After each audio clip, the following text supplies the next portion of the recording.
통증 안 하는 것 때 반드시 이 동작 따라해 주세요. 자, 지금 보시는 바와 같이 다리가 벌어지고 모델이 되고 발은 팔자가 되고 흔히 엄지 두덩이, 그 뼈가 닿고 엄지 발가락.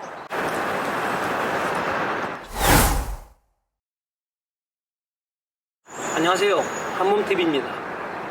무릎 통증으로 고통받는 분들이 많으신데 약의 도움이나 수술적인 요법으로 그 통증을 해결할 수도 있습니다만 운동으로 그 통증을 줄이거나 없앨 수 있다면 좋지 않을까 해서 무릎 통증 완화 10회 루틴을 준비해 봤습니다. 무릎 통증은 비만을 포함한 다른 여러 가지 원인들도 있지만 약한 근육과 인대, 잘못된 걸음걸이 등 생활 습관에 의해서 무릎 관절들이 충돌하고 염증을 유발하게 됩니다. 그래서 무릎 주변의 근육을 포함한 대퇴보와 둔근의 근육을 강화하면 무릎 통증을 줄이는데 많은 효과를 볼 수 있습니다. 오늘은 그 첫 번째 날이어서 간단한 스트레칭 후에 반드시 고쳐야 되는 잘못된 걸음걸이를 수정하는 방법을 알려드릴 테니 영상을 보시면서 같이 따라해 보시기 바랍니다.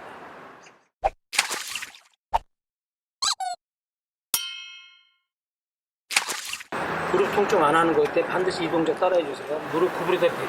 무릎이 아프신 분들은 많이 안 구부려도 됩니다. 그래서 필 때 확실하게 펴주세요. 하나, 둘, 여기서 꾹 눌러주고 7, 8, 무릎 돌리기 하나, 둘, 셋, 펴주고 6, 7, 펴고 간단한 관절 풀기와 무릎 스트레칭을 해봤습니다.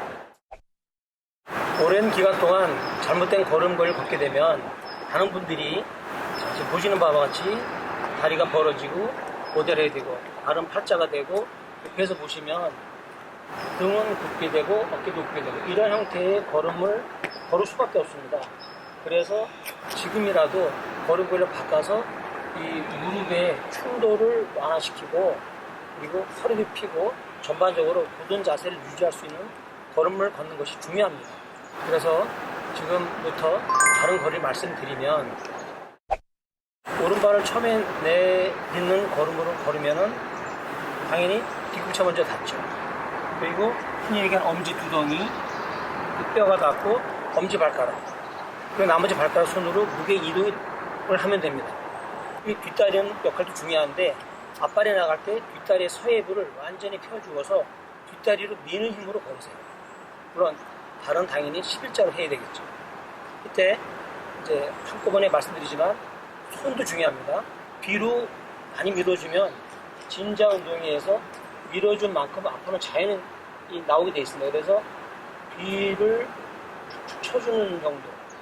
앞으로는 힘쓰지 마세요. 이렇게 팔을 움직여주시면 자연스럽게 전후 훅이 맞는 그런 팔의 진자 운동이 됩니다. 그리고 당연히 고개는 숙이시면 안 됩니다. 고개 숙이면 계속 이 목하고 목은 당연히 일자가 될 테고 승모근에 계속적인 압박을 주게 되어 있습니다. 그래서 등이 굽어지게 되니까 반드시 고개는 고추 세우고 걸으세요.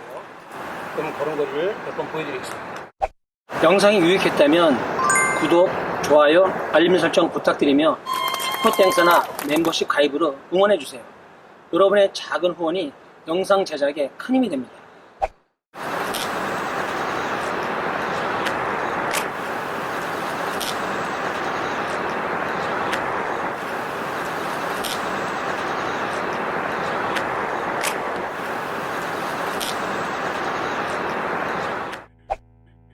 다음 영상부터는 근력 강화 루틴을 순차적으로 같이 해보시겠습니다. 그럼 2회차 영상 때 뵙겠습니다.